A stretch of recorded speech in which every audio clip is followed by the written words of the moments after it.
महाराष्ट्र राज्य माध्यमिक आणि उच्च माध्यमिक शिक्षण मंडळामार्फत माध्यमिक शालांत प्रमाणपत्र परीक्षा म्हणजे इयत्ता 10वीची परीक्षा उद्यापासून म्हणजे दिनांक 21 फेब्रुवारी 2025 पासून सुरू होत आहे। ती 17 मार्च पर्यंत चालणार आहेत।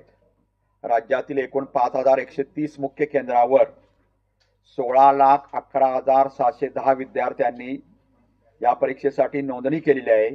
त्यामध्ये 8,64,120 मुले आहेत, तर 7,47,471 मुले आहेत व 19 ट्रान्सजेंडर विद्यार्थ्यांची नोंदणी झालेली आहे। हे सर्व विद्यार्थी उद्यापासून 10वीच्या परीक्षेला प्रविष्ट होतील। उद्या 10वीचा पहिला पेपर मराठी आहे, त्यामुळे इंग्रजी माध्यमाचे जे काही विद्यार्थी आहेत त्यांना कदाचित तो असेल किंवा नसेल, कारण आता या वर्षीपासून आपण 10वी सर्व 12वी पर्यंत मराठी कंपल्सरी केलेलं आहे। त्यामुळे आणखी पुढच्या वर्षीपासून 10वीला म्हणजे या वर्षी 10वीला किंवा 12वीला मराठी त्यावेळी ते लागू राहील आणि त्यामुळे ही परीक्षा विद्यार्थ्यांनी चांगल्या पद्धतीने देणे अपेक्षित आहे। परीक्षेसाठी जय्यत तयारी राज्य मंडळ, राज्य शासन, सर्व जिल्हा प्रशासनाने केलेली आहे।